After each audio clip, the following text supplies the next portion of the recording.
Sir మళ్ళీ మొదలైన యుద్ధం ఎంతకాలం జరగచ్చు? చివరికి విజయం మళ్ళీ ఎవరిదవుతుంది సార్?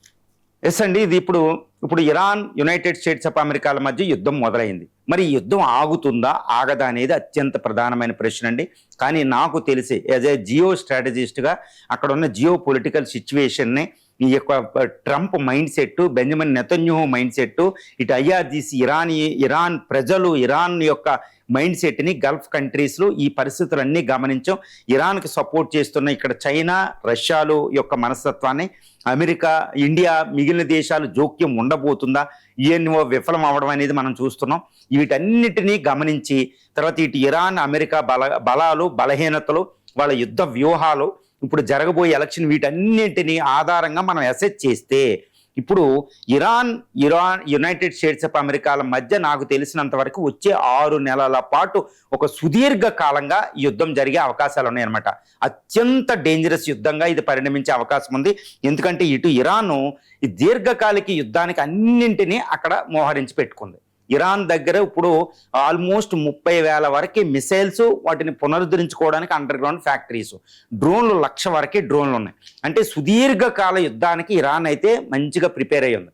కానీ యునైటెడ్ స్టేట్స్ ఆఫ్ అమెరికా కూడా ఈసారి సుదీర్ఘకాల యుద్ధానికే అది ప్రిపేర్ అయ్యి ఉంది. ఈవెన్ ట్రంప్ కూడా కాంగ్రెస్కి లెటర్ రాయడం, అంటే యుఎస్ కాంగ్రెస్కి లెటర్ రాయడం అంటే ఎక్కువ కాలం యుద్ధం ఉంటుంది కాబట్టి యుఎస్ కాంగ్రెస్ అనుమతి ఆయనకు అవసరం ఉంటుంది. ఎందుకంటే ఆల్మోస్ట్ 90 రోజుల తర్వాత యుఎస్ కాంగ్రెస్ అనుమతిస్తేనే యుద్ధం చేయాలి. అంటే ఆయన ఎక్కువ కాల యుద్ధానికి ఆయన ప్రిపేర్ అవుతున్నాడు యుఎస్ కాంగ్రెస్కి ఇన్ఫార్మ్ చేయడం వల్ల. సో ఇది మనకు అర్థమైపోతుంది. తర్వాత 6 నెలల పాటు యుద్ధం ఎందుకు కొనసాగుతుంది అనడానికి గ్రేటెస్ట్ సాక్ష్యాలు, ఎవిడెన్స్ కూడా మన దగ్గర ఉన్నాయి. ఎందుకంటే యునైటెడ్ స్టేట్స్ ఆఫ్ అమెరికాలో మిడ్ టర్మ్ ఎలక్షన్ జరిగేది నవంబర్లో. అంటే ఆల్మోస్ట్ నవంబర్లో ఎలక్షన్స్, అంటే నవంబర్ అంత వరకు కూడా యుఎస్ ప్రెసిడెంట్ డొనాల్డ్ ట్రంప్ అక్కడ యుద్ధం చేస్తాడు. ఎట్టి పరిస్థితులు అక్కడ యుద్ధం చేస్తాడు. యుద్ధం చేయకుండా శాంతి ఒప్పందానికి వెళ్తే ఇరాన్ చేతులు ఓడిపోయినట్టే. కాబట్టి అప్పటి వరకు యుద్ధాన్ని ఎట్టి పరిస్థితులు పొడిగిస్తూనే నేను ఇరాన్ ఓడించనుకుంటూ మిడ్ టర్మ్ ఎలక్షన్లో గెలవడానికి ట్రై చేస్తాడు. కాబట్టి ట్రంప్ ఇప్పుడు యుద్ధాన్ని ఆపడు. ఈవెన్ ఇప్పుడు ఇజ్రాయెల్ కూడా అక్టోబర్లో ఎలక్షన్ జరగబోతుంది. కాబట్టి బెంజమిన్ నెతన్యాహు కావాల్సింది కూడా అదే, కాబట్టి ఆయన కూడా రెచ్చగొడుతూనే ఉంటాడు. ఇది ఒకటి. తర్వాత మరి ఇరాన్ పరిస్థితి ఏంటి? ఇరాన్ ఏంటంటే ఇది డూ ఆర్ డై మోడ్, అంటే సావో రేవో లాంటి యుద్ధం. ఈ యుద్ధంలో ఇజ్రాయెల్ అమెరికా శత్రుత్వాన్ని పోగొట్టకపోతే, అమెరికాని ఇక్కడ నుంచి గెంటకపోతే నాకు ఎప్పుడూ సెక్యూరిటీ లేదు, this is the final war అన్నట్టు అది పోరాడుతుంది.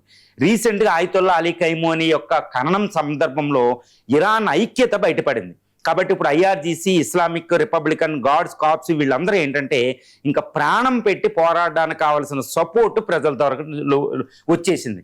కాబట్టి ఒకప్పుడున్న పవర్ స్ట్రగుల్ ఉన్నా కానీ ఐఆర్జీసీ తన శక్తిని నిరూపించుకోవడం, తర్వాత ఇప్పుడు ఎట్టి పరిస్థితుల్లో టిట్ ఫర్ టాట్ యాటిట్యూడ్లో అమెరికా మీద పగ సాధించుకోవడం, ఈ ప్రజలు ఇచ్చిన బలంతో ఇది వెళ్తుంది. కాబట్టి దీర్ఘకాలిక యుద్ధానికి ప్రిపేర్ అయ్యింది, వ్యూహం ఉంది, అది ఎంత కాలమైనా పోరాడగలదు. అంటే ఇరాన్ అనేది అమెరికా చేతిలో, అమెరికా మిలిటరీ ఫోర్స్తో పటలం చేసేసిన దాని ఫోర్స్ అనేది అనంతంగా ఉంటుంది. ఎందుకంటే పర్షియన్ గల్ఫ్, జాగ్రోస్, ఎల్బర్జ్ మౌంటైన్స్, ఈ ఎడార్లు, 1,50,000 IRGC forces, Basit, curds forces, Mukhtar forces, తర్వాత ఆర్టీస్ అని 6.5 లక్షల మంది సైన్యం, ఇంకా పారామిలిటరీ ఫోర్సెస్, 10 కోట్ల మంది ప్రజలు, యూత్ ఫోర్సు, తర్వాత ఎంత వరకైనా యుద్ధం చేయడానికి దానికి వెనకాల సపోర్ట్కి ఇటు రష్యా, చైనాలు చాలా వరకు సపోర్ట్ చేస్తాయి. Missile forces, drone forces, intelligence forces.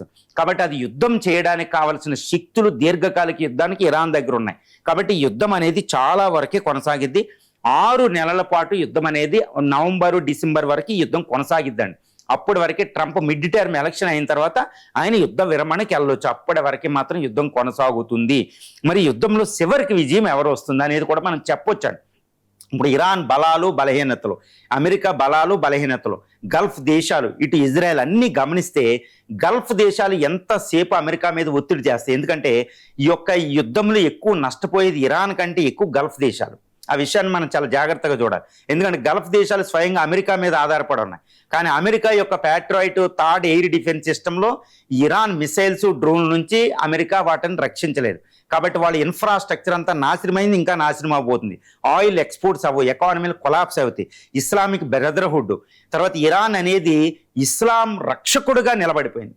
ఈ ఖురాన్లో అల్లా ఈ ఇస్లామిక్ ప్రాంతం అంతటికి ఒక రక్షకుడుగా ఇరాన్ అనేది ఒక హీరో దేశంగా అక్కడ నిలబడిపోయింది ఎంటైర్ 200 కోట్ల మంది ముస్లిమ్స్లో. కాబట్టి గల్ఫ్ దేశాలకు ఎగినెస్ట్గా వాళ్ళ మోనార్కు నియంతృత్వ ప్రభుత్వాలకు వ్యతిరేకంగా ప్రజలు ఇరాన్ని హీరోలా చూస్తున్నారు. అమెరికాని ఎదురిస్తుంది, జియోనిస్ట్ నేషన్ ఇజ్రాయెల్ని ఎదురిస్తుందని. కాబట్టి ఆ సపోర్ట్ ఇజ్రాయెల్కి వస్తుంది. కాబట్టి గల్ఫ్ దేశాలు వాటి యొక్క అస్తిత్వమే ప్రమాదంలో ఉంది. కాబట్టి అవి యుద్ధాన్ని ఆపండి అని ప్రెజర్ చేస్తే అమెరికాకి అయితే మేము ప్లేస్ ఇవ్వని అమెరికాని బెదిరిస్తూ ఉంటాయి. కాబట్టి అది ఒక ఒక డిటరెన్స్గా పనిచేస్తే అమెరికాకి ఎగినెస్ట్గా. కానీ ట్రంప్ వినడు, బెంజమిన్ నెతన్యాహు వినడు. ఈవెన్ నేవల్ ఫోర్స్ ద్వారానే వాళ్ళని అటాక్ చేస్తారు. That is the power of US అండి. కానీ ఇక్కడ మరి యుద్ధంలో విజయం సాధించేది ఏంటంటే చాలా విచిత్రంగా ఉంటుంది అనమాట.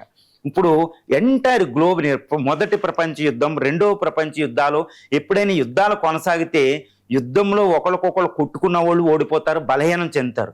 ఒక మూడవ వ్యక్తి ఉంటారన్నమాట, మూడో దేశం, అది ఎప్పుడు విజయం సాధిస్తూ ఉంటుంది.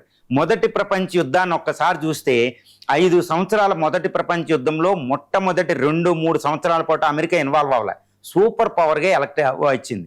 కానీ రెండవ ప్రపంచ యుద్ధంలో శక్తివంతమైన యూరోప్ ఓడిపోయింది, జర్మనీ ఓడిపోయింది, జపాన్ ఓడిపోయింది. కానీ మొదటి 1939 నుంచి 43 వరకు మొత్తం 3.5 సంవత్సరాల పాటు అమెరికా యుద్ధంలోకి రాలే.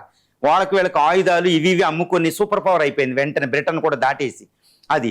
కానీ లాస్ట్లో వచ్చింది, అందరూ ఓడిపోయారు, సూపర్ పవర్ అయిపోయింది. ఈ విధంగా ఇక్కడ కూడా ఒకటి కొనసాగుతుంది, మనం చాలా జాగ్రత్తగా గమనించాలి. రష్యా ఉక్రెయిన్ యుద్ధంలో రష్యా బలహీనం చెందుతుంది. రష్యా ఉక్రెయిన్ యుద్ధంలో యూరోపు నాటోలు కూడా బలహీనం చెందుతున్నాయి. అదొకటి గుర్తుపెట్టుకోవాలి. ఇప్పుడు ప్రస్తుతం జరుగుతున్న ఇరాన్ అమెరికా యుద్ధంలో కూడా అమెరికా పతనం అంచుకెళ్తుంది. ఇరాన్ యుద్ధం వల్ల అమెరికా బలహీనం చెందుతుంది. ఇది కూడా దురాక్రమణ దారుగా ప్రజల్లో మొత్తం మోసపూరితమైన దేశం, సూపర్ పవర్ కాదన్నట్టు ఇటు ఈ గౌరవం పోతుంది, దాని పవర్ కూడా తగ్గిపోతుంది. కానీ ఇక్కడ రష్యా సూపర్ పవర్ అవ్వచ్చినా అది కూడా యుద్ధంలో ఉంది. కానీ బాగా యుద్ధాల్లో విజయం సాధించే దేశాలు ఇండియా, చైనాలు మాత్రమే. ఇండియా ఏంటంటే చాలా జాగ్రత్తగా మల్టీ అలైన్లు ఇటు వెళ్ళడం ఇటు వెళ్లకుండా చాలా జాగ్రత్త కష్టాలు పడుతుంది ఇండియా. కానీ ఆయిల్ రేటే అది పెద్ద విషయం ఏమీ కాదు. తన గ్రోత్ రేట్ని మెయింటైన్ చేసుకుంటూ ఎటువంటి జోక్యం లేకుండా తన యొక్క ఎక్స్టెండెడ్ నైబర్హుడ్లో ఇండియన్ ఓషన్లో జరుగుతున్న యుద్ధంలో కూడా ఎక్కడ ఇన్వాల్వ్ అవ్వకుండా అటు ఇటు చాలా జాగ్రత్త బ్యాలెన్స్డ్గా మీడియేటింగ్, యుద్ధంలో లేకుండా ఎకనామీ మీద గ్రోత్ రేట్ చూసుకుంటుంది. ఈవెన్ చైనా కూడా ఇరాన్ వెనకాల సపోర్ట్ చేస్తుంది కానీ తన బలాన్ని మాత్రం పడగొట్టుకోవడంలా. సో ఈ విధంగా రష్యా, ఇండియా, చైనాలు సూపర్ పవర్గా ఎలక్ట్ అవ్వబోతున్నాయి. వచ్చే 6 నెలల్లోనే ప్రపంచంలో ఇంబ్యాలెన్స్ రాబోతుందండి చాలా శక్తివంతంగా. చూడండి, IMF ఎకనామిక్ గ్రోత్ రేట్ చూస్తే 6.4% growth rate India, fastest growing economy. Trade అభివృద్ధి చెందుతుంది, ఆయిల్ రేట్లు, ద్రవ్యోల్బణం, ఆర్థిక సంక్షోభం ముంగిటున్న చాలా జాగ్రత్తగా మెయింటైన్ చేస్తున్నాం. వార్ ఎకానమీగా మనం మెయింటైన్ చేస్తున్నాం. అది చాలా తెలివైన పని, యుద్ధంలోకి ఎంటర్ అవ్వకుండా. ఈవెన్ చైనా కూడా అదే పని చేస్తుంది. అంటే యుద్ధంలోకి ఎంటర్ అవ్వకుండానే యుద్ధంలో ప్రయోజనాలు పొందే దేశాలు ఇవే. ఇటు రష్యాకి సపోర్ట్ చేస్తాయి, ఇటు చైనా సపోర్ట్ చేస్తుంది, ఇండియా కూడా రష్యాకి సపోర్ట్ చేస్తుంది. అక్కడ యూరోప్, అమెరికా బలహీన పడుతున్నాయి. ఈ రష్యా, చైనా ఎంత తెలుగుగా బిహేవ్ చేస్తున్నాయి చూడండి. ఇటు ఇరాన్కి చైనా సపోర్ట్ చేస్తుంది, ఇండియా అయితే దూరంగా ఉంటూ ఎటువంటి యుద్ధంలోకి వెళ్లకుండా ఈ రెండు ఎకనామిక్ గ్రోత్ రేట్ పెట్టుకుని, ఇది అమెరికా మొదటి రెండవ ప్రపంచ యుద్ధంలో చేసిన వ్యూహంతో ఇప్పుడు ఇండియా, చైనాలు కూడా చేస్తున్నాయి అనమాట. అంటే ఇరాన్ అమెరికా యుద్ధం ముగిసే 6 నెలల్లో ముగిసే సమయానికి ఇండియా, చైనాలు ఇంకా శక్తివంతంగా తయారవుతాయి. తర్వాత గల్ఫ్ ప్రాంతం నుంచి అమెరికా ఖాళీ చేయాల్సిన పరిస్థితి వస్తుంది. ఎందుకంటే ఈ గల్ఫ్ యుద్ధంలో అమెరికా గెలవడం అనేది అసంభవం. ఇరాన్ అనేది గెలవచ్చు, బలహీన పడిపోతుంది, కానీ అమెరికా మీద మాత్రం గెలుస్తుంది. ఇజ్రాయెల్ కూడా పక్కన మాట్లాడకుండా కూర్చోవలసిన పరిస్థితి. ఇలాంటి పరిస్థితుల్లో గల్ఫ్ ప్రాంతం నుంచి అమెరికా ఖాళీ చేయడం అనేది అంటే ఇటు ఇండియా, చైనాలకు సపోర్ట్ వచ్చినట్టే.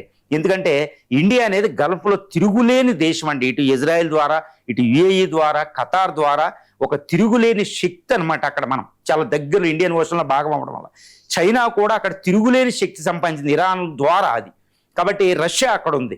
కాబట్టి ఈ విధంగా ఇండియా, చైనాలకి గల్ఫ్ మీద ప్రాబల్యం పెరుగుతుంది, కానీ అమెరికా అక్కడ నుంచి మొత్తం ఖాళీ చేయాల్సిన పరిస్థితి. ముఖ్యంగా ఈ ఇస్లామిక్ గల్ఫ్ దేశాలే అమెరికా నుంచి అక్కడ పంపిస్తేనే ఇరాన్తో శాంతి ఒప్పందం కుదురుతుందన్నమాట.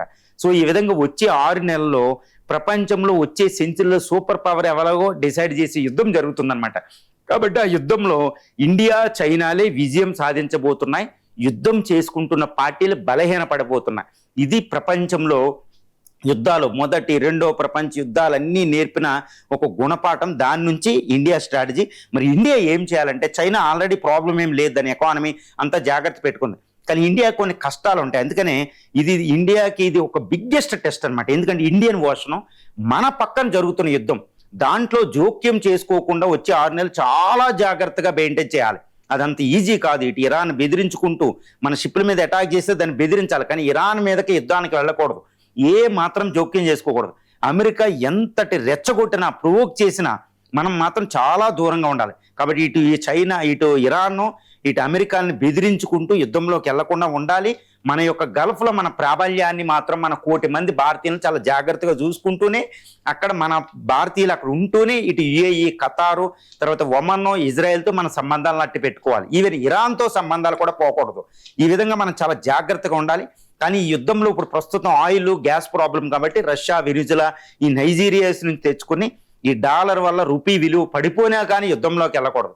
అంటే ఎకానమీ గ్రోత్ రేట్ మెయింటైన్ చేసుకుంటూ ఉండాలి కష్టాల్లో. ఈ విధంగా చాలా జాగ్రత్తగా ఉండగలిగితే నాన్ ఇంటర్వెన్షన్గా చైనా లాగానే ఇండియా కూడా సూపర్ పవర్గా అవతరించబోతుంది. అంటే వచ్చే 6 నెలలు మోడీకే కాదండి, భారత్ ఇండిపెండెంట్ హిస్టరీకి, భారతదేశ చరిత్రలోని అత్యంత కఠినమైన కాలం.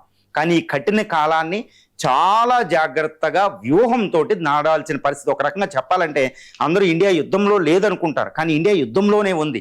కానీ యుద్ధంలో పార్టిసిపేట్ చేయకూడదు. ఒక అద్భుతమైన అవకాశం అనమాట సూపర్ పవర్ అవ్వడానికి. దీన్ని మోడీ గారు జాగ్రత్తగా చేయగలిగితే మాత్రం యుద్ధంలో మనం సూపర్ పవర్గా చైనాతో పాటు అవతరిస్తాం. ఏషియాలోనే కాదు, ఎంటైర్ గ్లోబ్ మీద. అమెరికా పతనం అనేది ఇక్కడ కొనసాగుతుంది. కాబట్టి దీన్ని రిప్లేస్ చేయగలిగే శక్తి ఇటు ఇండియా, చైనాలకు ఉంది. ఇది మానవ చరిత్రలో జరిగింది. మళ్ళీ ఇండియా, చైనాలు మానవ చరిత్రలో సూపర్ పవర్ అవ్వబోతున్నాయి. ఒకప్పుడు యాంగ్యూస్ మాడిస్ అని చెప్పినట్టే.